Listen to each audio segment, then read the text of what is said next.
Live. How everybody doing? Yes, we switched the setup. We back sitting down because your boy's still healing. How y'all doing? How y'all doing? How y'all doing? Man, what a day. I have been under the weather. Let me tell y'all. Let me make sure. Let me test the sound first. Let me test the sound. Test the sound.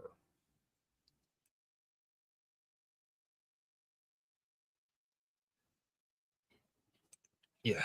Okay. Sound good. All right. I've been under the weather, so I might be sniffling. Not as much as earlier. Actually, it lifted up actually a little bit some hours ago, so I feel a bit better. We got some topics. Howard University back in the news, but they throwing the bad. We got computer science versus AI. We got WNBA moment. You know, we gotta start talking about WNBA. I got a niece playing, two nieces, I think, playing ball now, and hopefully I can get their contract if they keep doing what they doing. That eye hurting.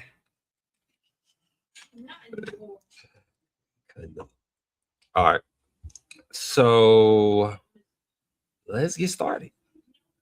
Yes. Yes, we are about to get started, Al. I was standing in my chair, y'all. Throwing her own concert and stuff. Just breaking all the ethical codes. Like and subscribe, like and subscribe. Where is the my breast thing? That's cold. Huh?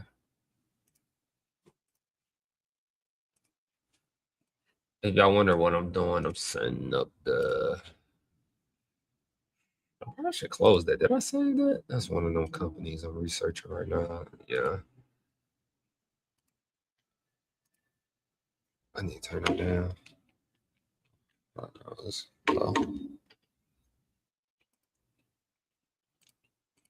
You need. Disclaimer: the videos presented here are for informational purposes only, and therefore, if you are to choose to attend the institution, please do your own research and consult with a specialist at the institution. You are consult with a special institution you're interested in. I am not a financial aid specialist, academic advisor, or representing any institution during this live stream. Speaking on behalf of Creator, Henry is only speaking from his experience, okay? Because I want you guys to save money, make money in school, do all these great things, but you gotta actually use the advice that I'm trying to give. Why is that so important? Because y'all see my hair? I cut it down. Because it's so important because we're not doing it. If you haven't had a chance to watch the video on the $12 million real estate done right, you should check it out.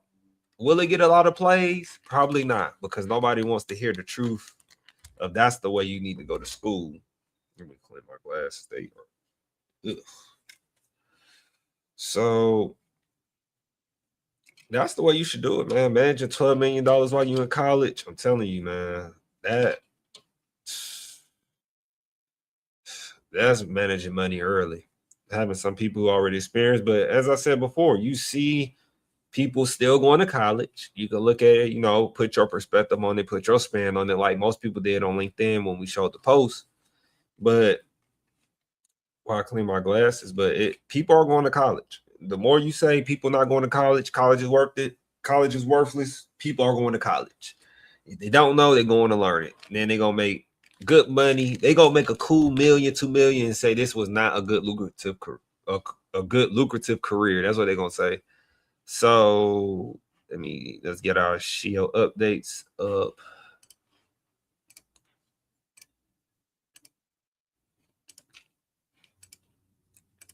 And somebody tell YouTube, man, or Google, whoever, man, tell them we ain't getting enough spam, man. Tell them, like and subscribe. Tell them we ain't getting enough spam. We show information. We show all the data. We show, we actually go through it with you all. And we don't get no spam. I'm just saying. So if I sneeze on here, please forgive me. I'll mute myself if I do sneeze. So, Shio, today, this is the updates.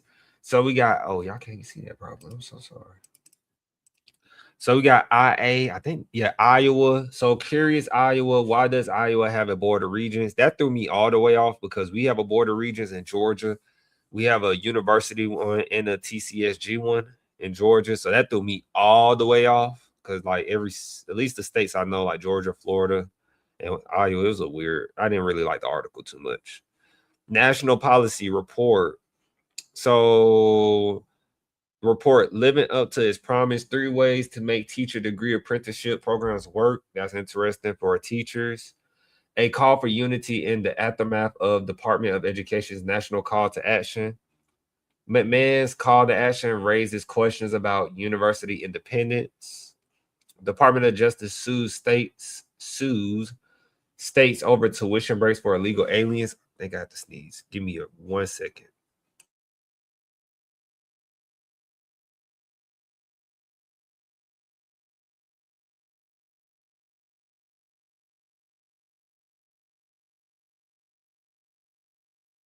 It's hard out here, man. Trying to live screen and be under the weather. I promise you, I've been getting tested the live screen. I don't know. Sometimes I feel like I don't know if I'm supposed to be doing this, but I feel like I'm getting tested. Give me 1 minute.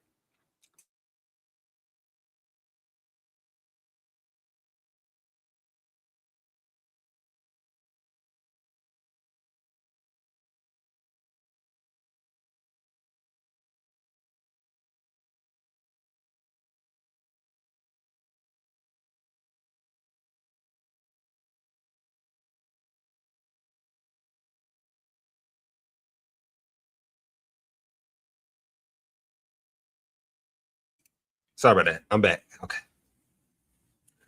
It's like as I talked, the sneeze was coming. I did not know that. Hand sanitizer. You gotta be careful.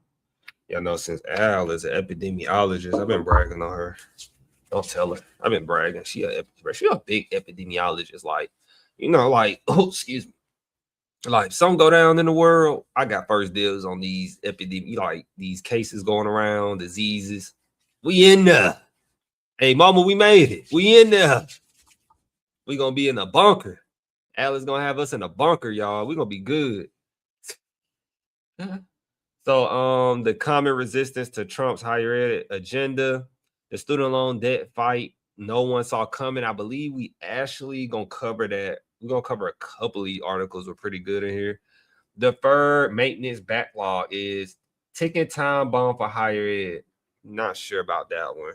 Based off the headline, I'm not sure. College uncovered. Who should hold power over higher education? That we're going to cover that one. United States no longer place for students. United States no longer place students want to go at the latest visa rules. Guys, that is really how that looks on there. Okay. That is so true. Um from experience, working at higher ed, I have had multiple visa students at community colleges alone. Um, trying to do the trade route or do like HVAC welding, and so on, like trades because it's quicker and it can be more affordable for their return on investment for school.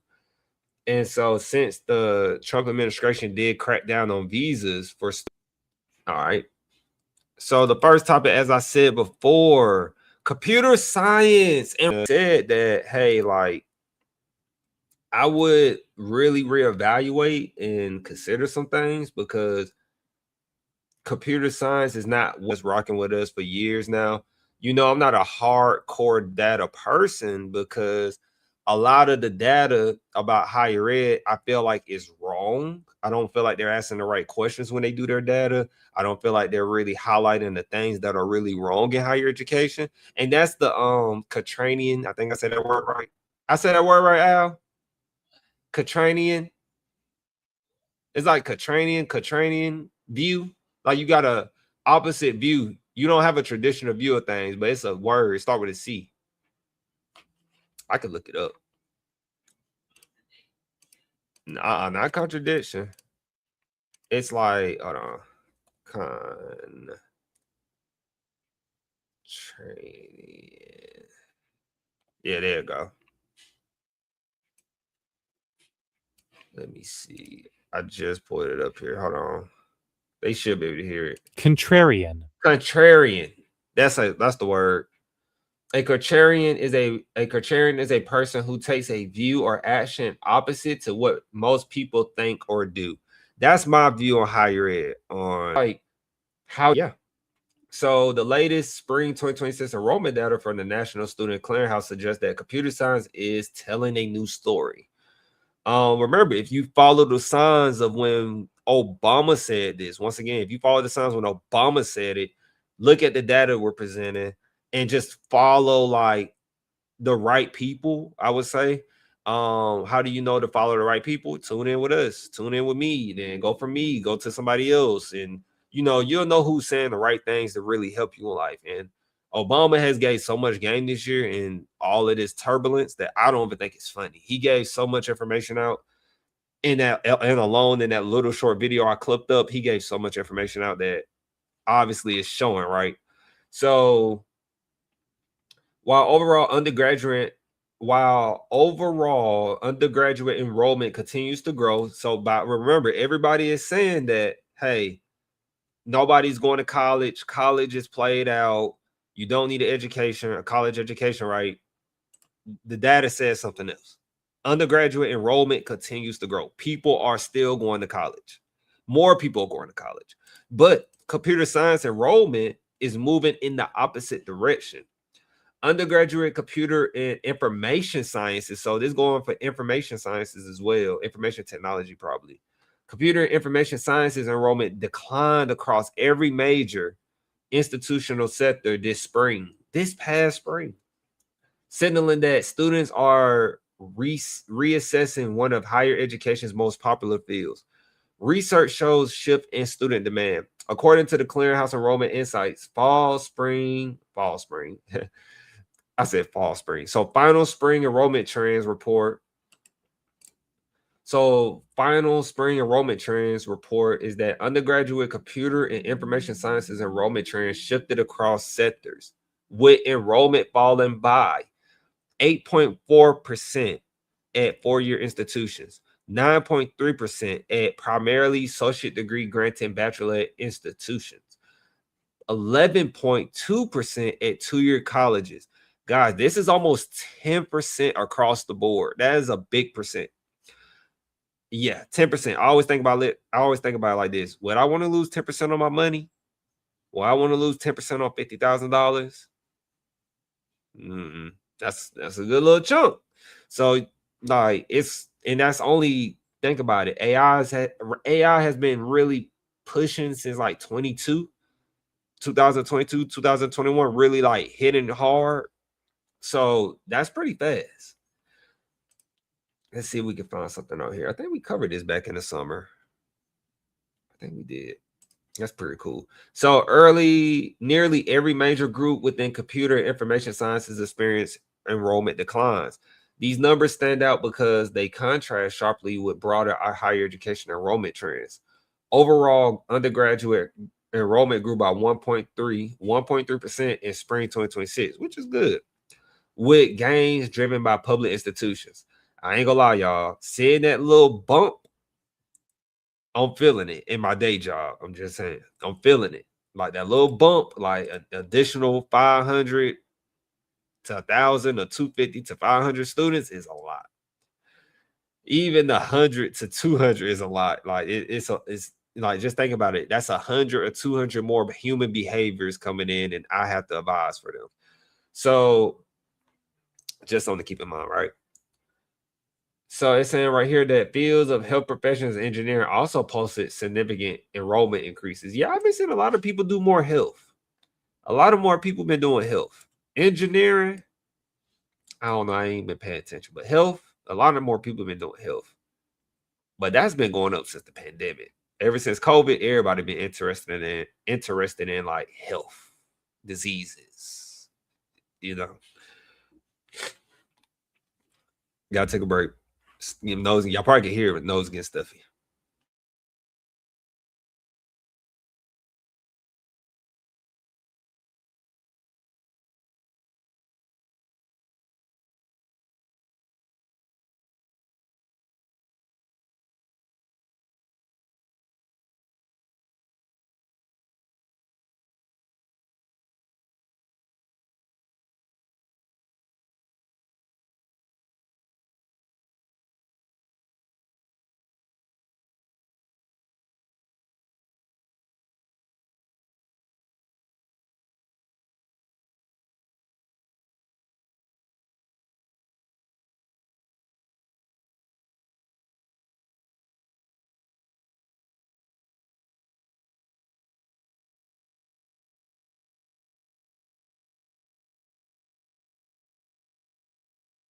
Okay, I'm back, y'all. I had to take a small little another low nose moment, but we're gonna get through this because I really want y'all to get this information. I'm gonna be honest with you. Did I follow this? Did I care about this stuff when I was in higher ed? No, but I'm gonna tell you this: it's good to know what's trending and what's not trending. Thank you. Because you don't want to be going into a career field that's not the same no more. It's like, excuse me, it's like going into prime example, it's like going into computer science right now, and computer science ain't what it used to be. I'm not saying you won't get a good job, but maybe your career field be less demand. So as we keep going, I'm gonna zoom in a little more. I feel like y'all gonna be straining y'all eyes to see that. So right here, all right. So right here, they said that similar trends were seen in fall 2025. National Student College reported computer and information enrollment. But then we go right here. Decreases range from 3.6% at undergraduate, primarily associate to bachelorette institutions, to 14% at the graduate level. Oh wow. That decline also occurred while fall enrollment increased overall. Total post-secondary enrollment in the United States grew 1%. Okay. In fall 2025, driven by gains in undergraduate enrollment at both community colleges and public four-year programs. I can't wait to see the data for two-year colleges. Two-year colleges have been booming. At least for a person who's working at one, two-year colleges, trade programs have been booming. TikTok, Instagram, whatever social media platforms, man, y'all, thank you, but no thank. How you say thank you, but how it go? It's like sorry, but not sorry. It's thank you, but no thank you. Because no students being down the doors to get them trade classes. And if you tell them they can't get it, that's all I'm gonna leave it at. So somebody right here in quotation said that these fall enrollment trends continued into spring 2026 as more students enrolled in undergraduate programs. So computer science stands out for its enrollment decline, said Matthew Hollisfeld. I think that's the person down here. But this is Matthew. And so, Senior Director of Research at the National Student Clearinghouse. Fewer students are choosing to enroll in nearly all of the most popular major groups within computer and information sciences. Persistence of computer science students lowest among top 10 majors. National Student Clearinghouse also tracked computer science students in its 2026 persistence and retention report. Let's see if we cover this. We be on it. Every time I think we're not on it, yep, we cover this as well. We be on it. That's good. And so, which reports on the percentage of students that return to college for their second semester in the next fall. This year's report published in June looked at students who enter. This year's report published in June looked at students who enter college in the fall 2024 among bachelor degrees. I'm gonna get through that. I'm gonna skip through that jargon. That's jargon. But y'all can see that if y'all want to pause and look at it. And then looking ahead, future reports from the National Student Clearinghouse will continue to monitor enrollment trends across majors and provide insight into whether the enrollment declines reported in computer science indicate a long-term shift in student program choices. So yeah, that was pretty much it. And this is what they're talking about with the persistence and retention. Pretty much saying, what's persistence and retention. Of course, if you don't know, retention is about how many students stay, either based on the data, it's based on the article, but we're not going into detail right now. It's like based on like who stayed in a major, who stayed in their school. It can go so many ways, right? But right here, like one of the highlights is like of the nearly 2.62 million students who enter college in fall 2024, pretty much 86% continued their enrollment into the spring 2025 term. By fall 2025, A full year later, 77.1% were still enrolled. These rates were virtually unchanged, and things like that, right? Fun stuff.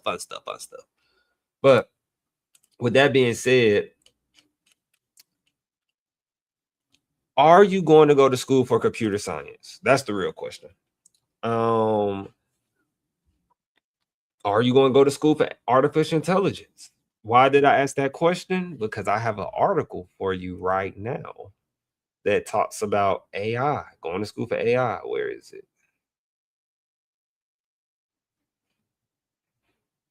Let me see.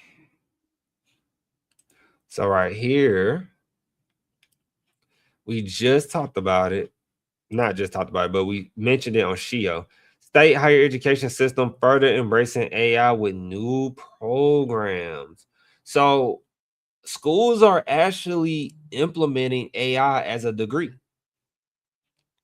You know, jobs are implementing AI. As I tell you now, guys, I'm not scared of AI. I use AI.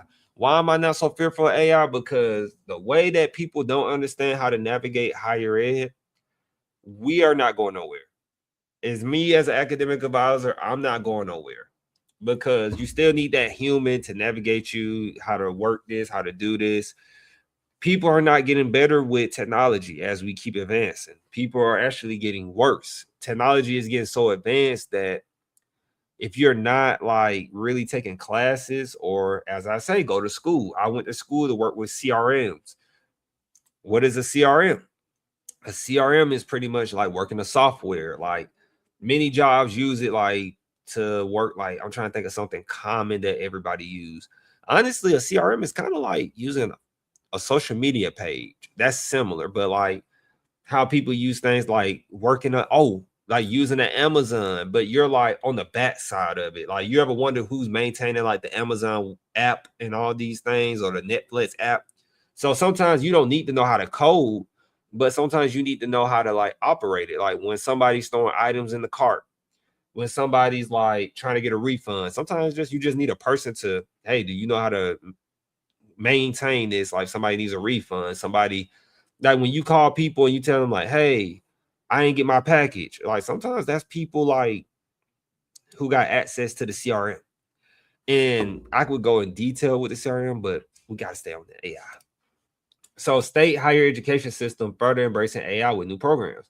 And I believe this is in San Diego. Gotta take a sneeze break. Give me a few seconds. Wait. I think I'm good. Okay. Yeah, I see me sniffing. Oh, that sneeze gonna come out of nowhere. I can feel it, y'all.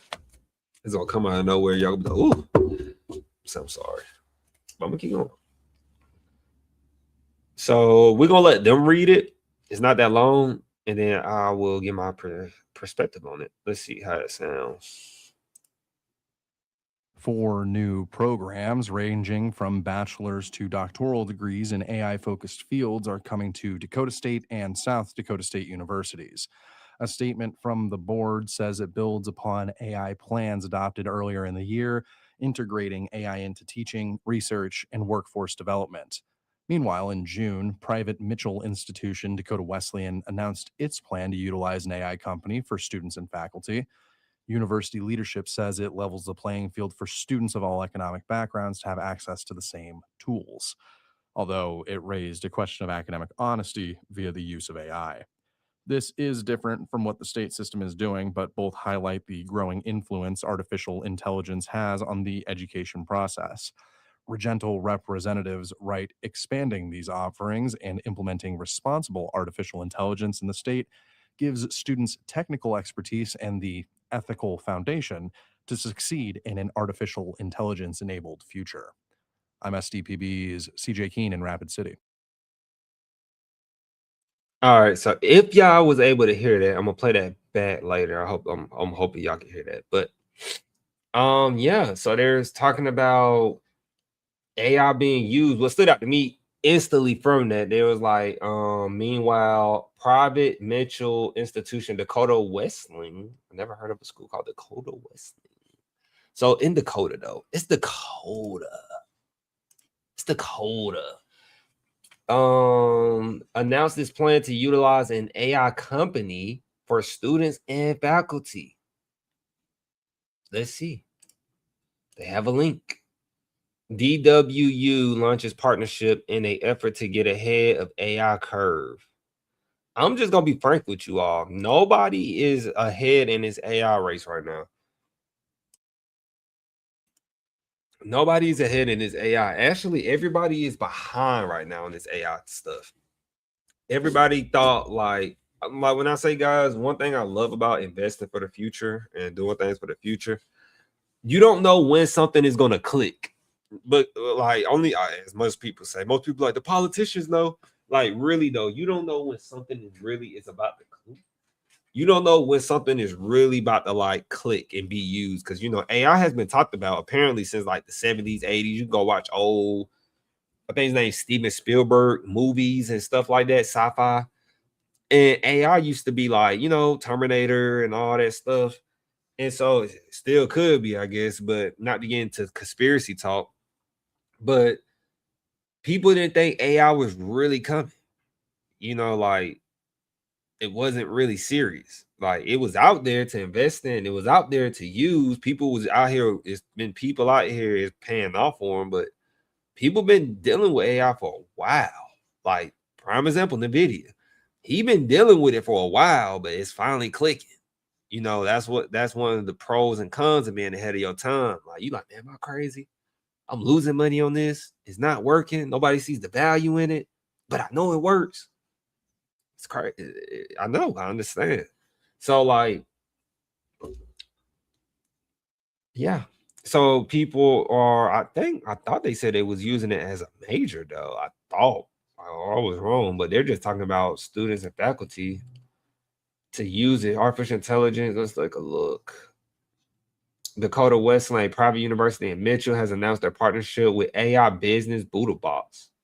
What is a BoodleBots? Guys, this is the beauty of researching. This is what I learned in college. Like, what is a BoodleBots? Like, most people probably wouldn't think, I'm copying and pasting. What's a BoodleBots?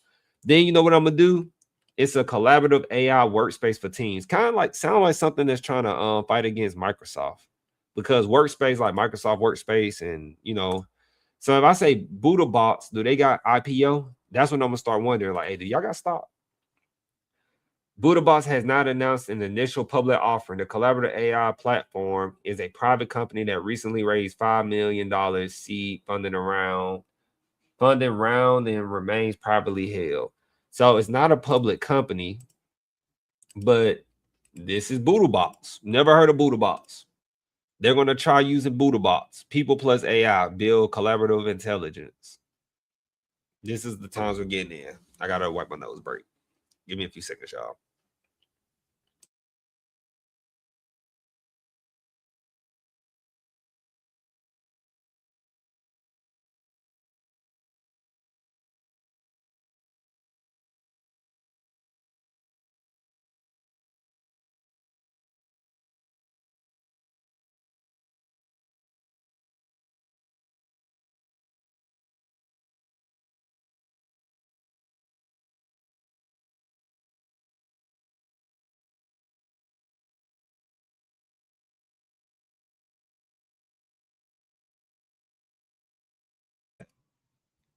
This nose, man, I tell y'all, it's been getting on me. A little cold.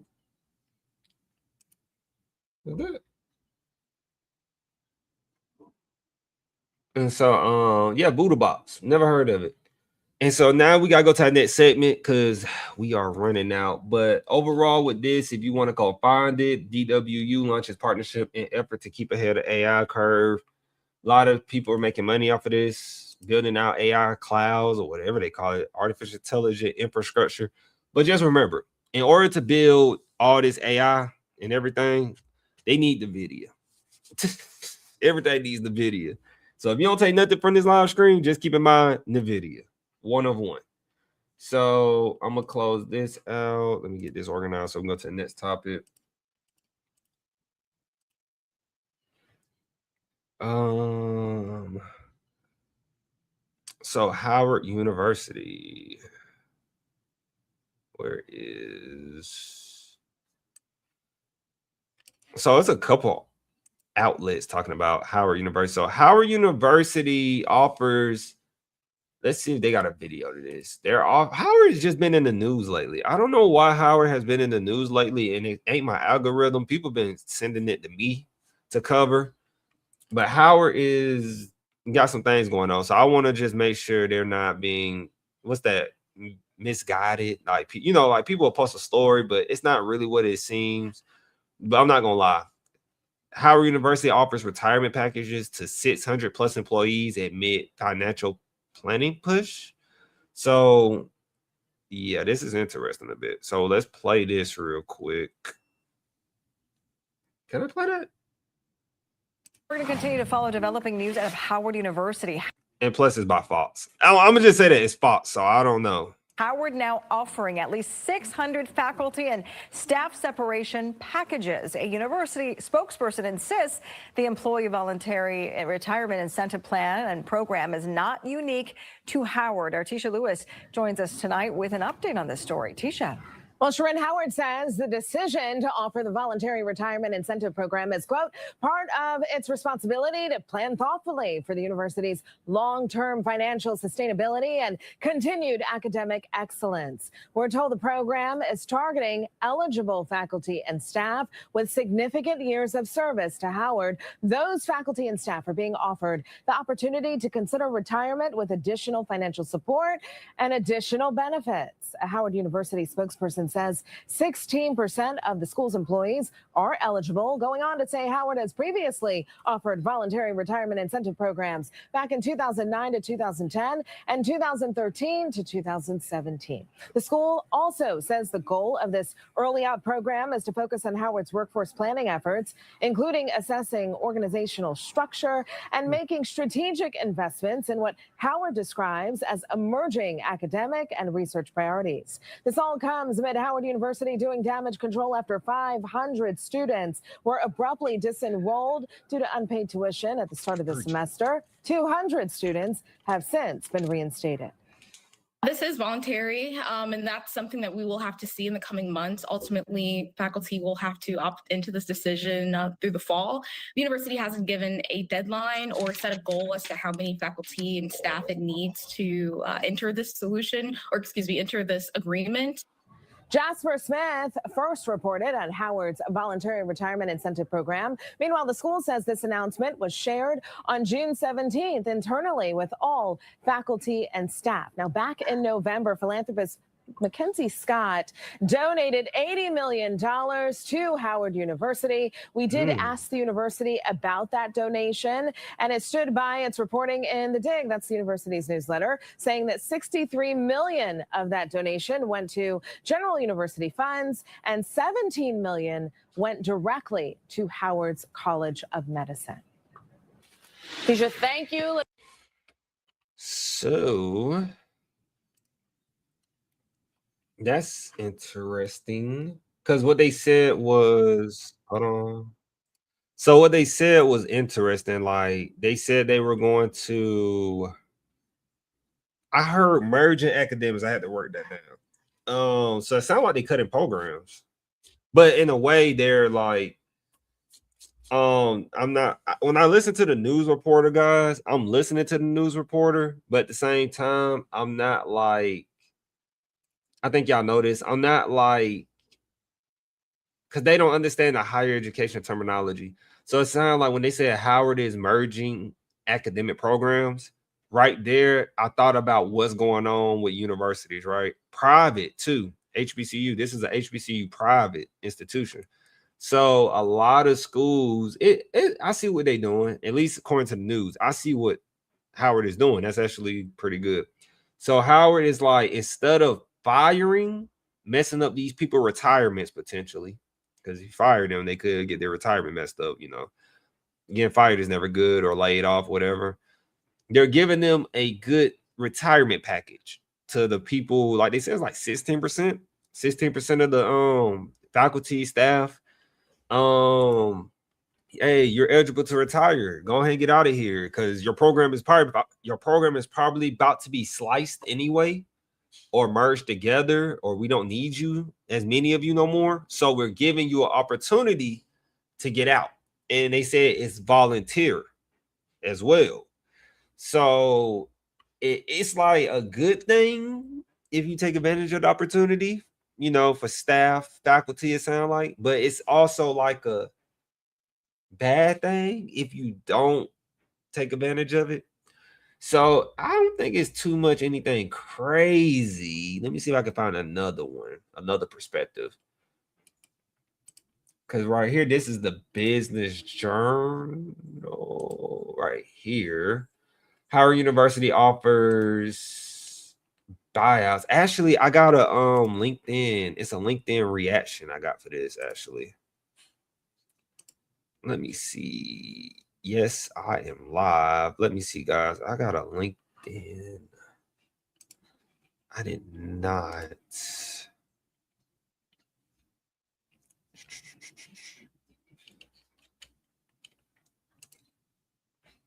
See, it's literally someone talking about this, and they broke it down pretty good. I don't know if they're credible, but they talked about it.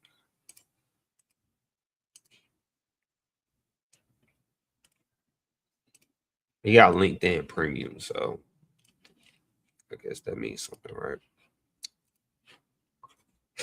Excuse me. So right here, this is the right here talking about Howard University offers buyouts to 600 employees.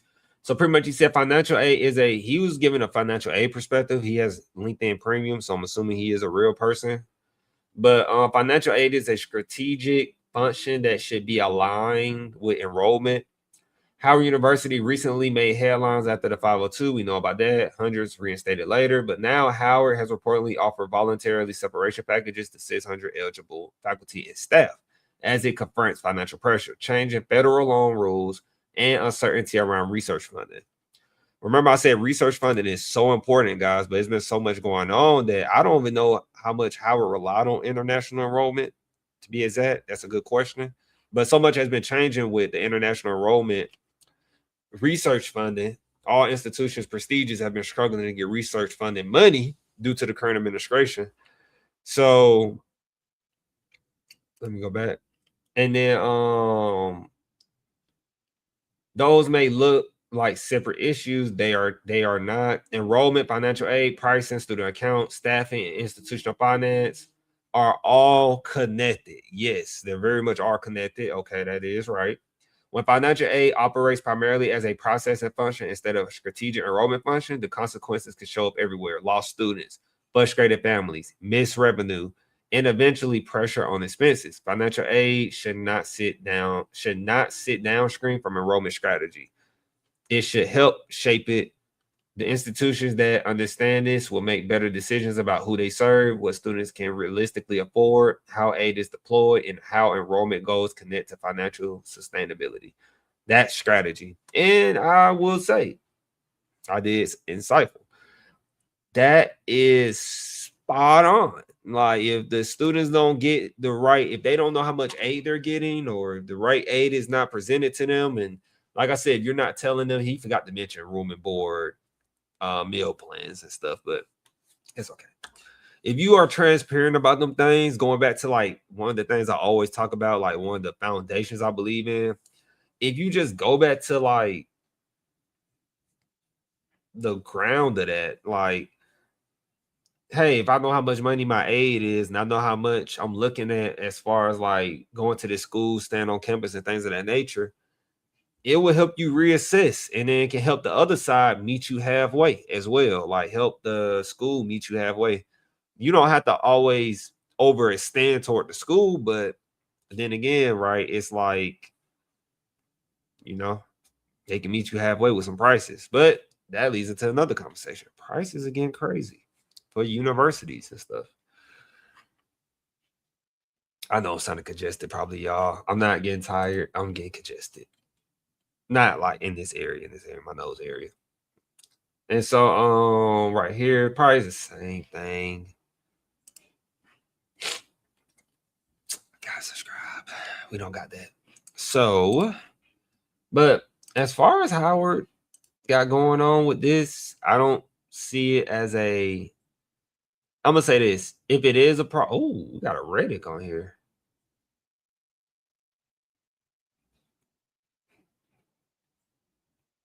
Somebody said they don't pay property taxes. According to this, can't believe everything on Reddit, but I don't know. That could be somebody who really worked there saying that stuff on the burner account. But like I said, I don't work at Howard. Never went to Howard. Never visited Howard. So I don't know what Howard is cooking up. They could be cooking up something that's really brilliant or something that's about to really go bad. But it's, it's a story to cover. It's higher ed related, and I can't be mad at it. And then I had another story about the WNBA moment that caught my attention. And y'all didn't let me. It's all right. I could just hit the best button. So I thought this was cool. I really did.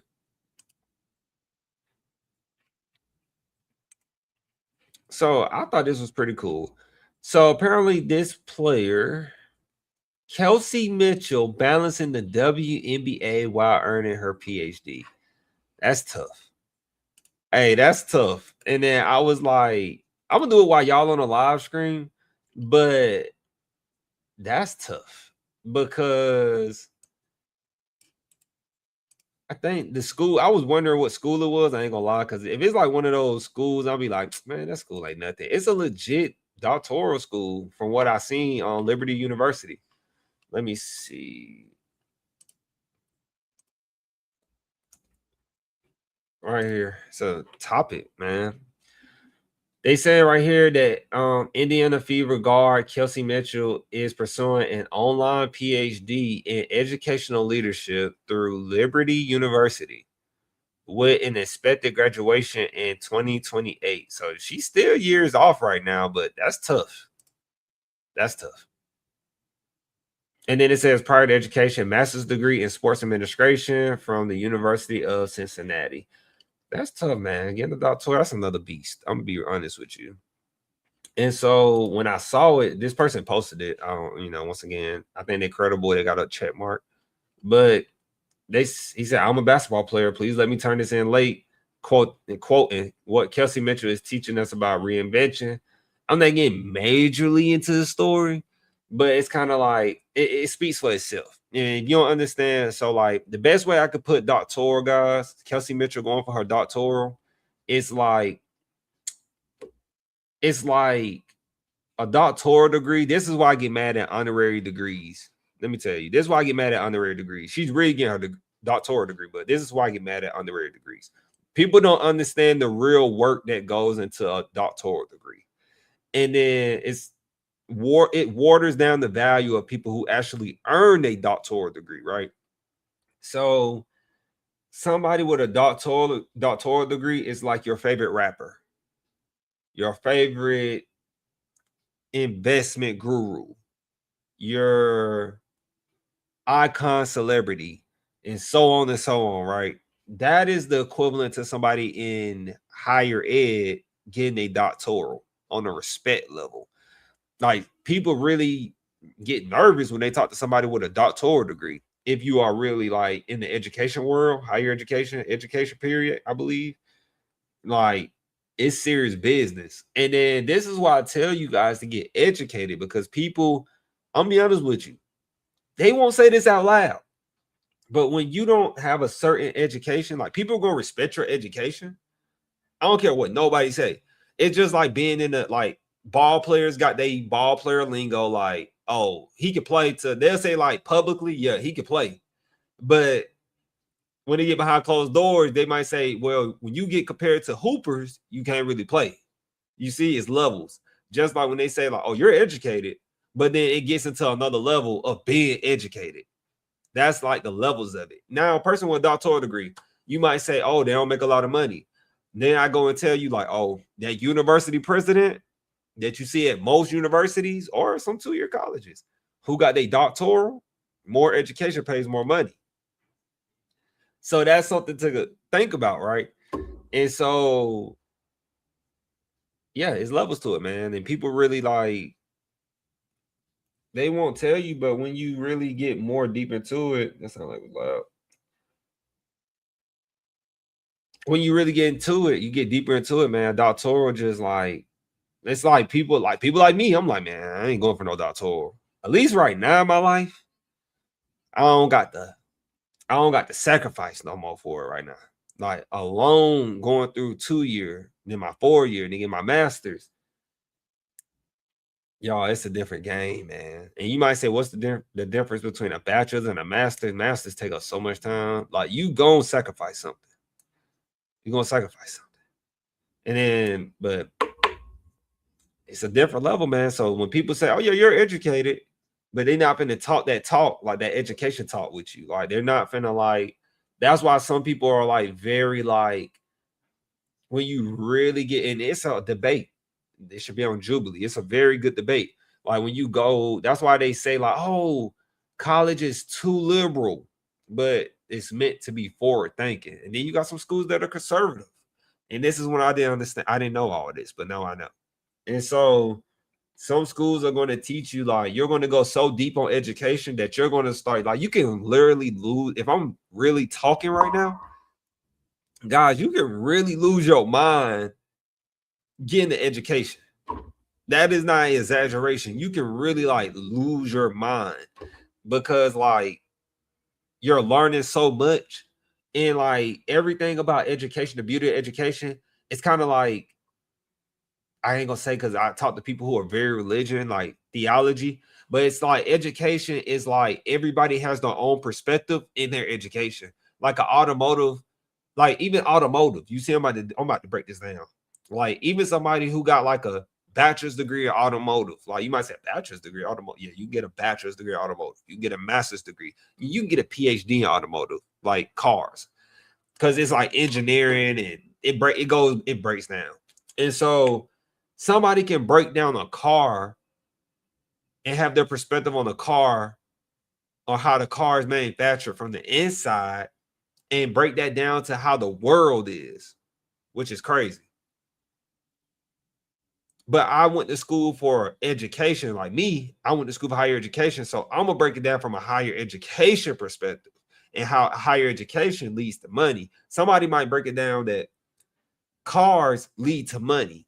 Or, for example, somebody like, they can have so many more analogies, but some people might say like, yeah, I build a car. This car is meant to be in this lane. This car is meant to be in this lane. This car is meant to be in this lane. 3 lanes, right? And then when you go for your education, it's like, you want to be in your lane, right? Or do you want to create your own road and put the car there? So then it's like, I own the road, I built the road, then I built the car on top of it that's riding on. It's crazy, right? They can break all that down like that. And I know you're like, what the heck is he talking about right now?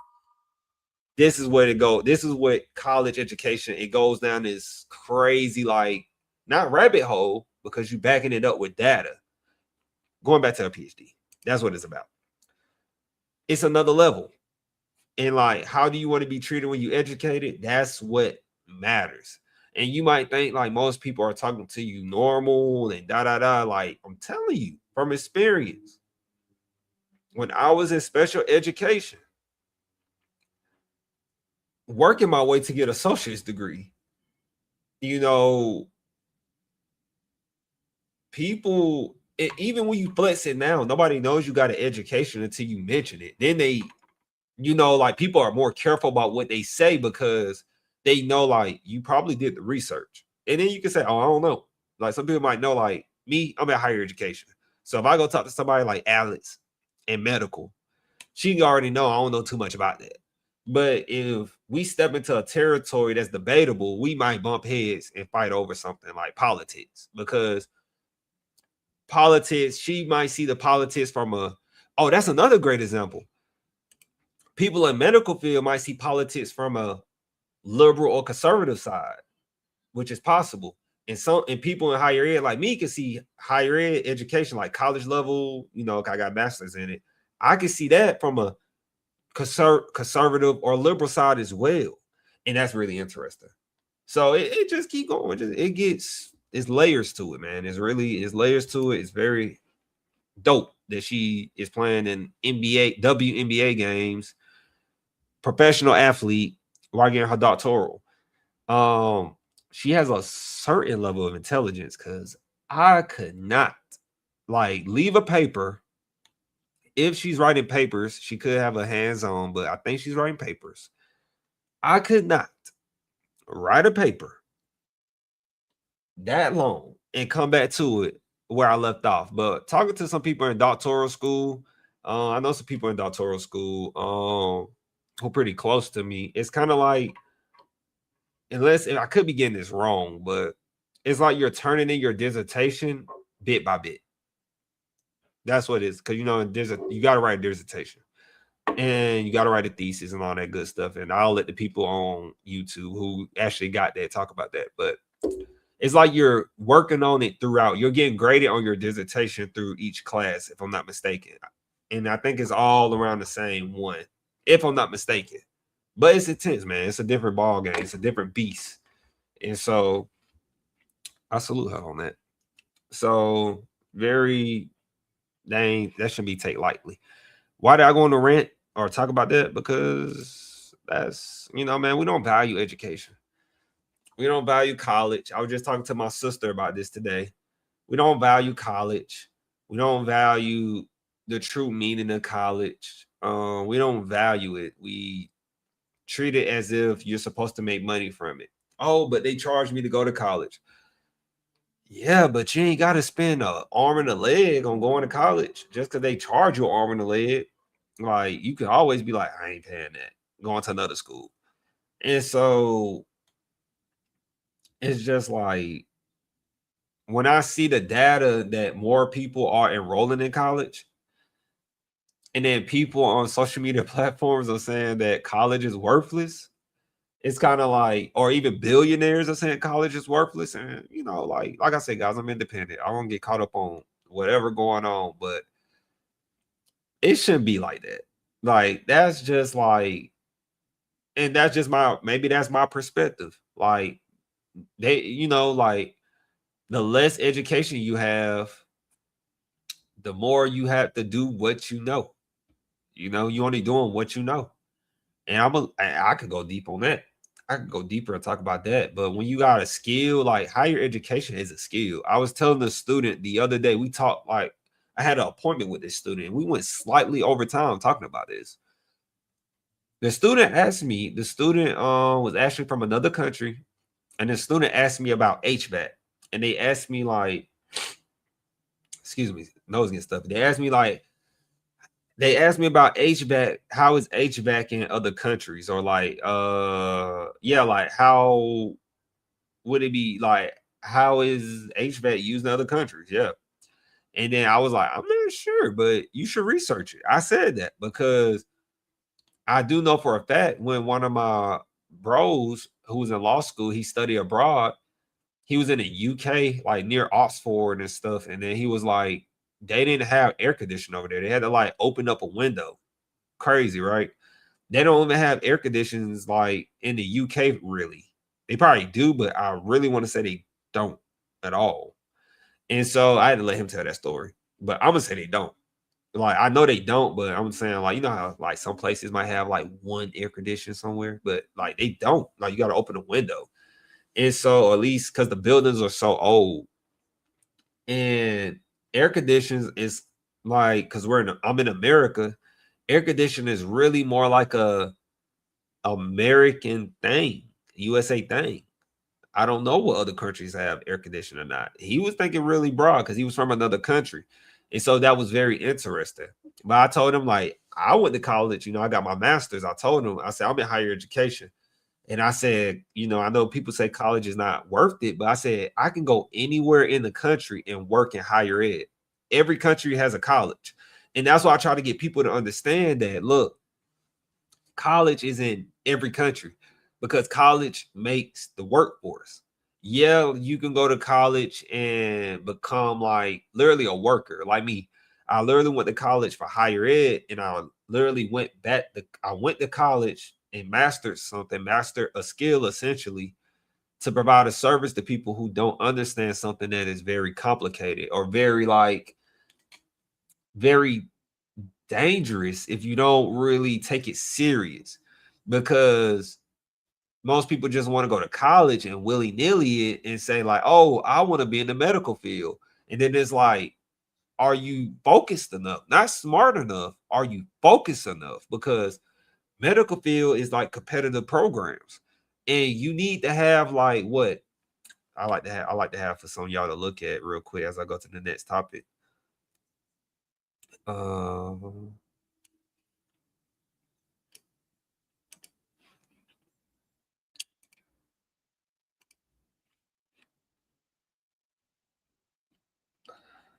This article ain't free. I thought this article was free. Well, y'all see, it was Michigan University tuition hike steer debate. I thought that was free.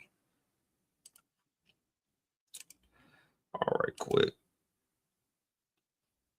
I can do this one. Excuse me. I gotta blow my nose right quick. All right, quick. Y'all gotta blow my nose.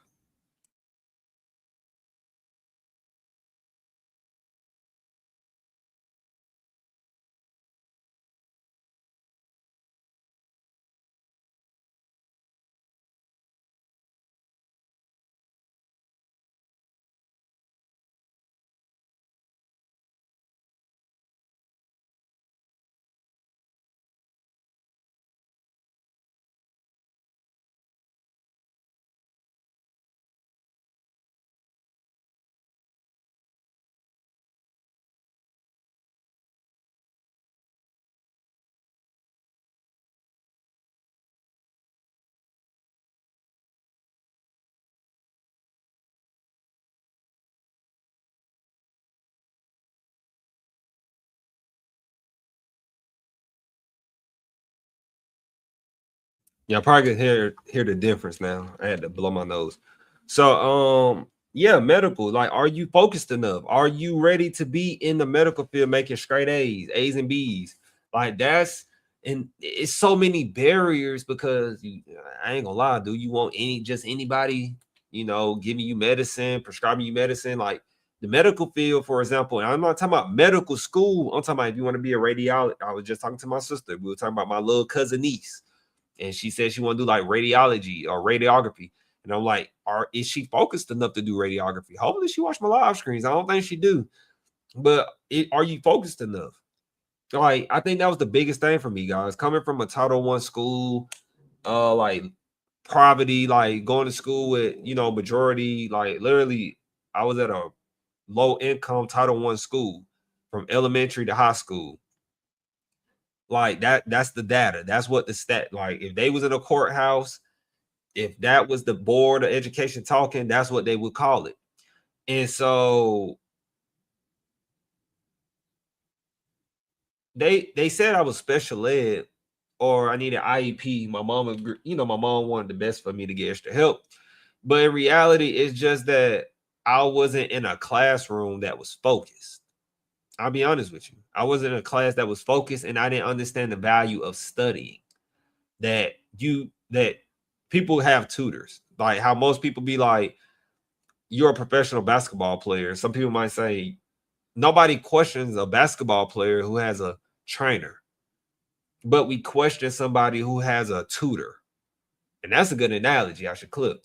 Like we question it, like, oh, you got a tutor or you need extra help. It's probably not as bad as it used to be when I was coming through school, graduating high school in 2017, but people really get sensitive about their education. We are still so far behind on people opening up about their education that if you don't have no real like I went through a struggle in my academics and you're talking to someone who is kind of like hesitant on their education, that's why they want to kind of take the easy way out.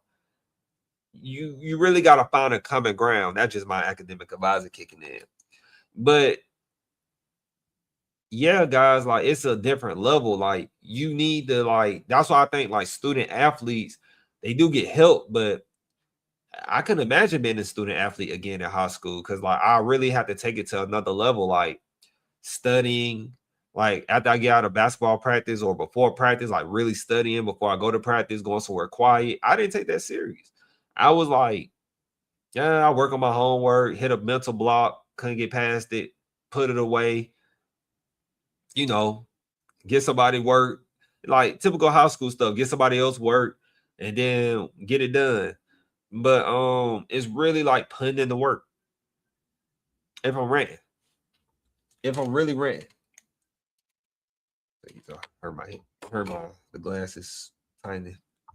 And so if I'm really putting in the work, if I'm really trying to like take this serious, like college is so like, that's why I said, that's why billionaires, like, it won't get that many plays, it won't get that much respect, but that's why billionaires are sending their kids to college.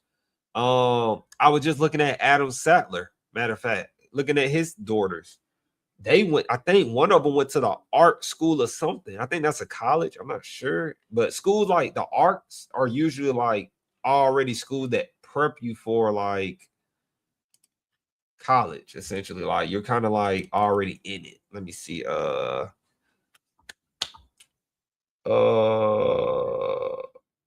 Adam Sattler. I had to think of his name for a minute. I was just looking at that. Let me see. We got Sonny Sattler. We got Sonny. And so she actually didn't go to school. It was Sadie that went to school. So Sadie went to the Teach School of Arts because their dad owned his own production company. And so, pretty much it's part of what? NYU. She went to, I don't know if she graduated, but the New York University Teach, if I say that right, School of Arts is the Performance, Cinematic, and Media Arts School of the New York University, a private research university in New York. Like NYU needs no more introduction. That's where Sadie went. The School of Arts, the Teach School of Arts. Like, what are we doing? Everybody can't just be an actor, you know, a natural born actor. Some people actually go learn at the best house, the best school houses who do the best. Supposedly, I think they do the best because they got anything with NYU gonna be outstanding, especially for the money they charge. So they're doing dance, they're doing drama, they're doing art and public policy, collaborative arts, design for come on now, all of it. I'm just saying, y'all.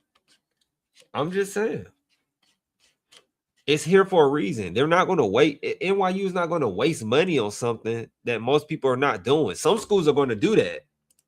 Don't get me wrong. Oh, I'm cooking today. Yeah, I'm cooking today. Some schools are going to do it. Don't get me wrong, but not like a school like NYU. You know, not like an NYU. For the future.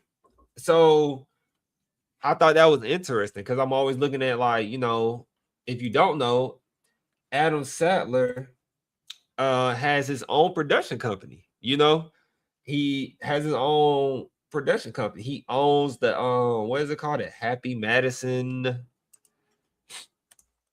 What he owns? Did Adam Sattler go to school? No, he didn't go to school. I think owns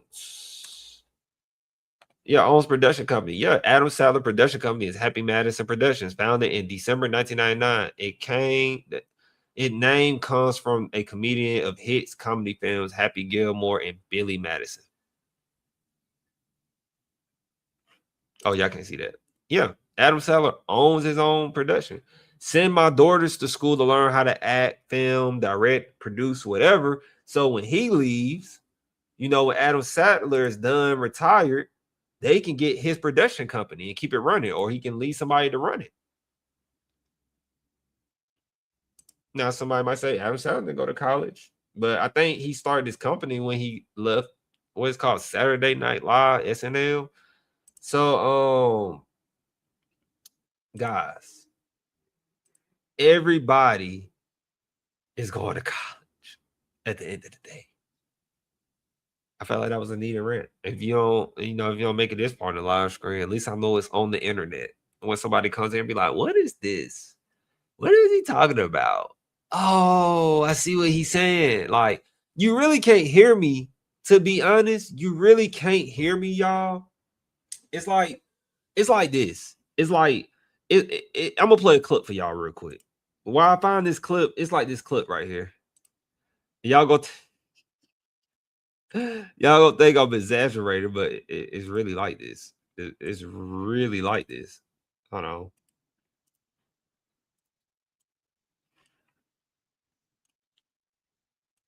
Let me see.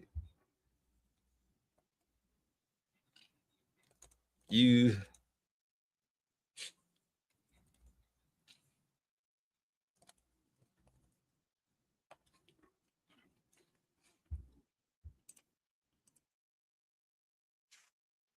it's like this. Like when I talk about college or higher ed, and when I talk about college or higher ed, this is how I feel when I talk to people. Hey, what is this? Jimmy Henderson. No, I know who it is, but why are you playing Jimmy? Well, because I like to listen to him. Oh, you like to listen. That's what the fucking problem is. Y'all listen. Well, what am I supposed to do? Eat it? No. You're supposed to hear it. Hey, I just said I like to listen to it, man. No. There's a difference between hearing and listening. See, white people, y'all can't It's the difference between listening and hearing. You see? hear Jimmy. You listen. What the fuck are you talking about? His drummer was white. Ah! Get the fuck out of here. Jimi Hendrix's drummer was not white. Yes, he did. Yo, check it out. See? This is a picture. Whole damn band is white except for Jimmy. This is a fucking picture, man. This is airbrush bullshit. Jimi Hendrix did not have a white rhythm section. You cannot. And so, yeah, it's like you can't hear, like you can hear, it's like you can hear the higher education. I'm talking to you about it, but you can listen, but you can't hear it. You know, that's what you see what I'm saying? That's what I was getting at. But yeah, it's like you really don't, when you go to school and you get educated and you keep advancing yourself, you see things, you hear things better, man. So College Uncovered. Who should hold power over higher education? That's crazy. Who should hold the power over higher education? It's gonna be interesting. So y'all know me, I'm trying this new style right now. Instead of me wearing out my voice like I just went on that tangent, then I had to get into this. I'm gonna let this play. So y'all should be able to hear it. Justice Stephen Breyer, a Harvard Law alum with judicial roots in the Boston area, including helping create this federal court. Bella Ramirez is a high-achieving student who hustles. As an undergrad at Boston University, she worked as a resident assistant on campus. Boston has very high cost of living, so that was definitely helpful. And I also did a bunch of different paid internships. So I worked actually with NBC for a few years for different semesters. Did a different like freelance work around Boston since I was a journalism major. Reporting for Good Morning BU, I'm Bella Ramirez. And then I also ran a comedy production startup called Wicked Smart Comedy. That was definitely my lowest paying gig. This fall, the 23-year-old from Pembroke Pines, Florida, will become the first person in her family to attend graduate school after navigating the law school admissions process largely on her own. It's really nerve-wracking to be looking at all of these different things and trying to assess everything based on online forums and talking to people and getting secondhand information instead of just like I really can't turn to my parents and say, what did you do in this situation? Because they really have, they're turning to me and asking me questions. Last summer, Ramirez withdrew from the waitlist at 3 top-tier law schools after Congress passed the One Big Beautiful Bill Act. Now that's real right there. Real quick, guys. Like she said, I really couldn't turn to my parents, like, because she's the first to go to graduate school, first. So she can't turn to her parents, like, what should I do? How should I do this? And, that's another reason why I always say people should tap in while speaking on behalf and build a community, guys. Like, we should be building the community of, like, people who've been through the law school process, who've been through this college process, been through that process. Oh, Henry, how do we know they're real? Well, if they're not real, guys, we got like official social media platforms like LinkedIn. I literally be on my LinkedIn.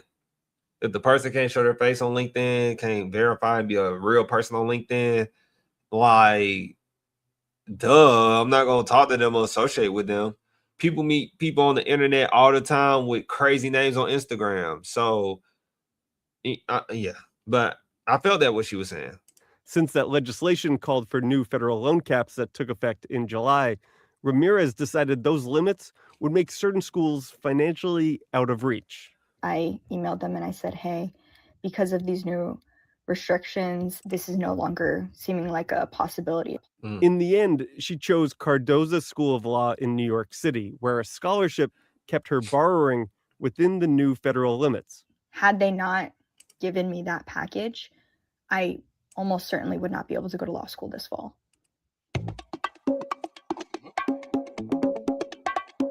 This is College Uncovered, a podcast from GBH News that pulls back the ivy to reveal how colleges really work. I'm Kirk Carapezza.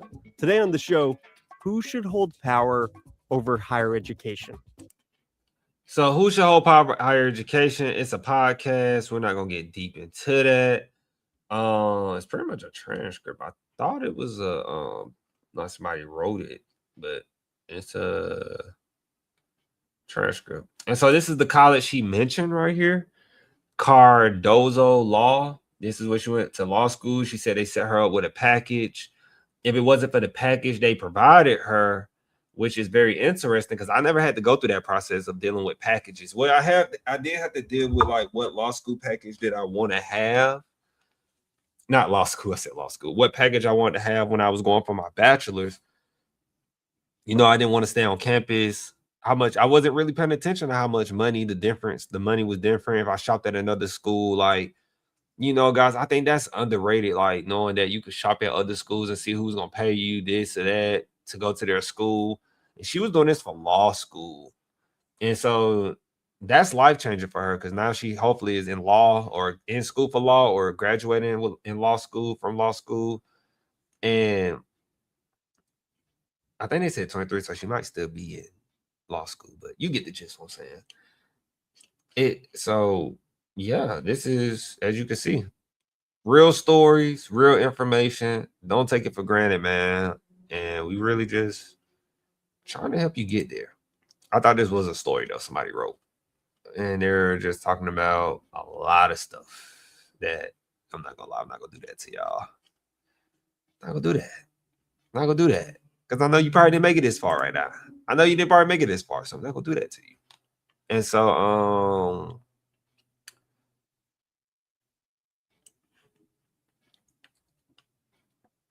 oh my, there you go.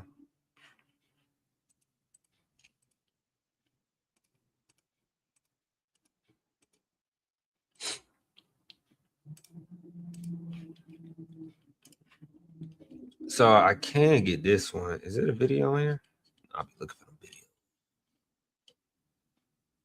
So right here, I'm gonna play this. Attending Virginia's public colleges and universities will cost students more this year, a report found. I'm Ashley White with WHRO. The average cost of tuition and mandatory instructional fees rose about $320, according to the annual report from the State Council of Higher Education for Virginia. On average, in-state undergraduate students will pay about $10,000 this year, depending on whether they attend a 2- or 4-year institution. Wow. Community college students will pay about $5,000, compared to a 4-year school, which averages $16,000, not factoring in room and board. The report not factoring in room and board. The report released earlier this month is a way for students to assess what's best for them, said Jessica Minnis-McLean, the manager of finance policy and innovation at Chev. Yes, students need to be very well aware this is an expensive endeavor, and it's incredibly important. And by looking at these kind of reports, they can get an idea of how much college costs and what that would mean long term. Ashley White, WHRO News. Wow. Hey, y'all heard it. This does not, and see it. Hold on, let me zoom in for you right quick. Hey, students enrolled in the community college system will average about $52.50 for tuition and fees. Students at 4-year institution will pay about $16,400, not including room and board. They let you know that doesn't include room and board. That doesn't include meal plan. For my people at 2 years, though, hey, divide that by 2. They always do that for the year. Divide that by 2. That ain't bad. They're like $2,500 and $20. Like, off my basic math.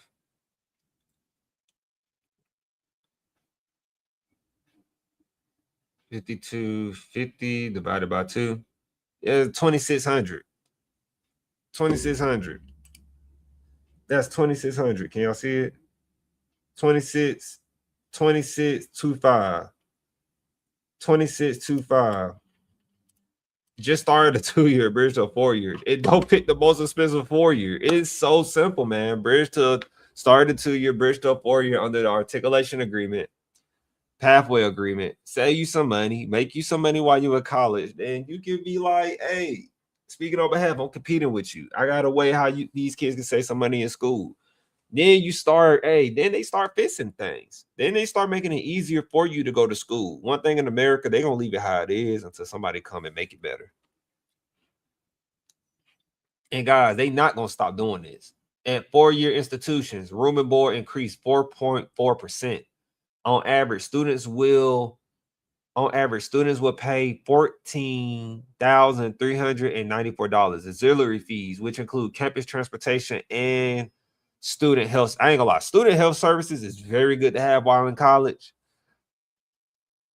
That's pretty good to have some health insurance. Like I said, I got thrown off my mama health insurance at 18. You know, and so but that stuff increased by 3.9%. Athletic fees rose at a faster rate than almost any other type of fee, growing at 5.5%. Remember, hey, you want to go to the football games, the jerseys, the have a good time at these sports games? Hey, you paying for it, 5.5%. Then it said Old Dominion University and Virginia Tech increased athletic fees by 13.7%. It's pretty much 14%. It might well say 14. Old Dominion University, did I say that right? Virginia Tech. When the last time they been good at anything sports related? Come on, man. 13.7%. It's getting crazy out here. Then they say right here, Menace McLean said some of that increase can be attributed to schools having to cover name, image, and likeness, or NIL, and other NCAA rules. Wow. I wish I would pay for that. I ain't gonna lie, y'all. I'm not paying for nobody else to get paid millions of dollars to go to school. Y'all got to start thinking like, bro, y'all got to start thinking like a boss when y'all go to college. That's how I did it. That's how my boy G did it. That's how I told Al to do it. That's how you got to go about it. Now, you should have been doing that, but you got to go about that, man. They 13.7% because of NIL. I didn't even get my life started yet. If you're putting yourself first, I'm not saying you can't support nobody, but you got to put yourself first, man. You in college eating Roman noodles, probably.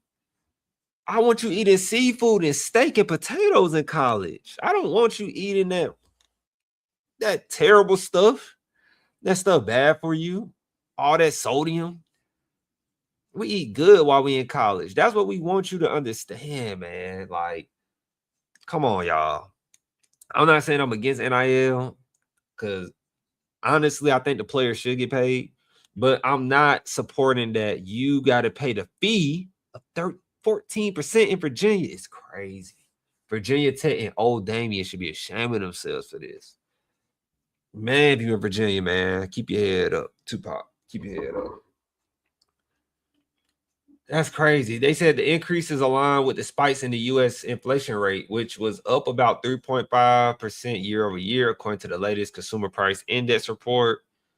Getting an associate's degree at a community college and then transfer to a 4-year school can save an average of $23,000. They not telling those stories. It can save more than that. It can save more than that if you go to the right 2-year and the right 4-year and get the right deal. Started a 2-year, did a associate's degree, bridge on the articulation agreement, go to a 4-year that's in good price range. Mind your business. I'd rather for you to go to the games paying out of pocket and get tickets on sale. Because that's how they run them these days. Like these big stadiums, like Bobby Dodd at Georgia Tech. Man, you can go online and get them tickets. Like, you know what I'm saying? Like, really, that's how it is nowadays. They said those community colleges are a hidden secret. Menace McClain said, most schools have transfer agreements. I didn't even read this.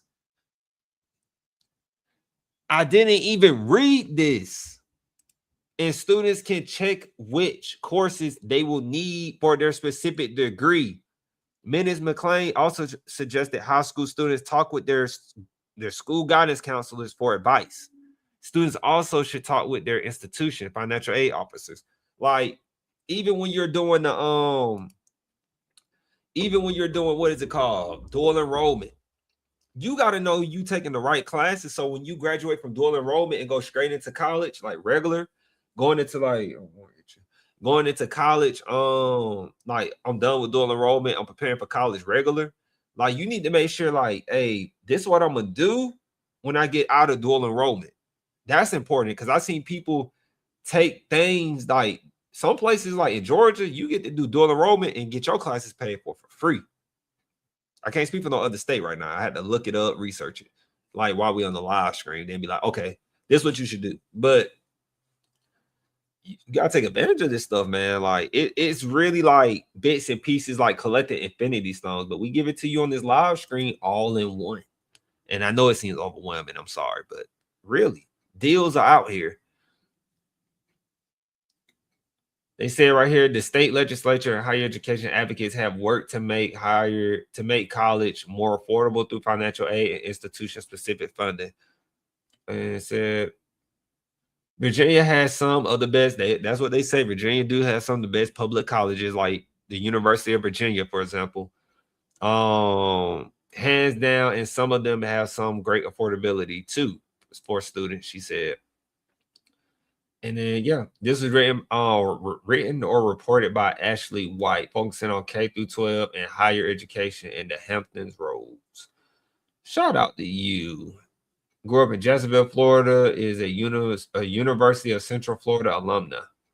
So, yeah, man, we just got to do better, man. Speaking on behalf, we got to do better getting this message out. Because, like, but that was our last story, though. That was our last story.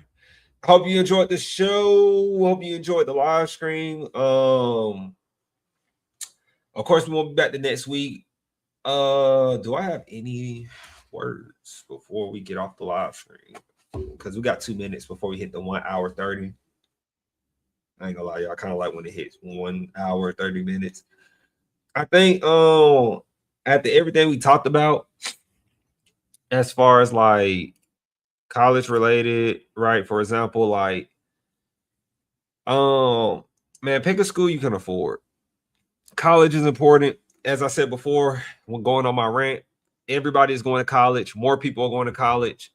Remember, we got a debt-free degree, debt-free graduate. You can do it too. Subscribe to the YouTube if you're watching on another platform. Y'all probably can't see me because I'm on this side. I'm gonna go to this side because that is in the way. But I really just want y'all to save a lot of money in college. I really want you to save a lot of money in college. You know, like I said, everybody got their story.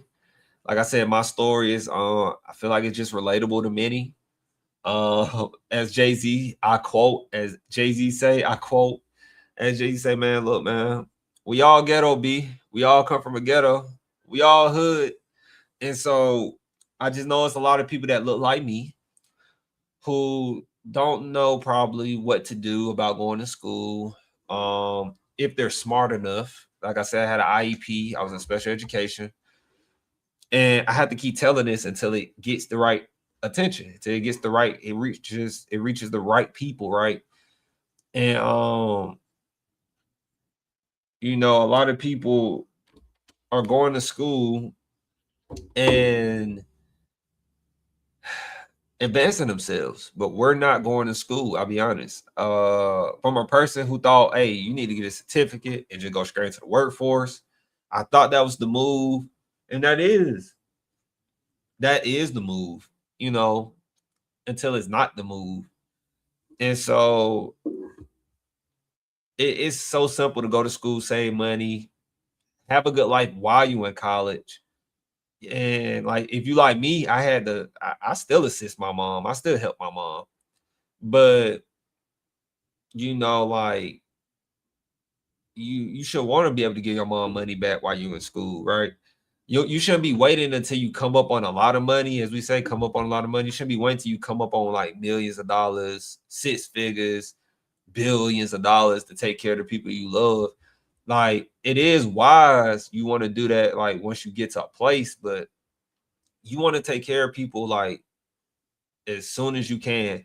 And then a lot of decisions, like personally, were based on like, hey, like I gotta keep making something to help my mom because she was helping me and my dad. Like sometimes it's not about money. It was more like, hey, staying at this college for 2 years gave me a lot more time to be with my dad, my mom. I really didn't hang with that many people. I was just with my bro, really, like my brother, when he was at his university. And so, but it gave me a lot of time to be with family. Holidays, I didn't have to go nowhere. I didn't have to drive, the gas. Like gas is probably high right now. People are probably getting ready to travel to their college and then they got to travel back. But then let's be real. We travel like, I know me, I be traveling up and down the road, not going back home. And so gas ain't cheap right now. So it's like you starting at a 2-year, bridge it to a 4-year articulation agreement. All you gotta do is pass your classes, stay on your P's and Q's, and tap in with speaking on behalf, tap in with your staff members, like tap in with the financial aid office. Hey, I ain't saying bribe them, but bring them flowers, bring something they like.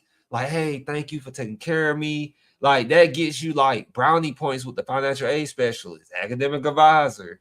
Like, oh, thank you for helping me. Then they gonna prioritize you. Like, I wonder, do they know this? Hey, I'm just emailing and calling you to see if you know about this because they like that student looked out for me, so I'm gonna look out for that student.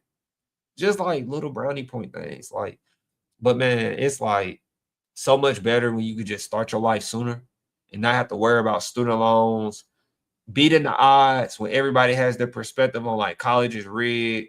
You don't make money when you go to college, this and that. And then you go to college and you hit all the check boxes and you like, this really how you supposed to do it when you go to college. And then nobody wants to talk about it no more because it's like, that's what you got to do. But a lot of people just say, I don't know. I didn't know. And then it's like, come on, it's 2026. Now you can know. Now you can know like, okay, I just need to study more to go to college. I just need to believe in myself. I need to delete social media. One of my old videos, I probably should remake that, do an updated version on it. Like delete my social media so I can focus more and get creative and create my own thing. But we're coming up on 1 hour, 35 minutes. So yeah, I'll see you guys next week for a live stream with some more topics. We still working off camera, always. Stay safe, drive safe. Hey, start a 2-year. Get your bachelor's. Get your master's, because I got my master's, so I gotta say get your master's. Hey, if you don't want to get that doctoral degree, I don't blame you. That's a whole nother ball game. But make sure you do those things. Appreciate you. Like and subscribe. Peace, love, chicken grease.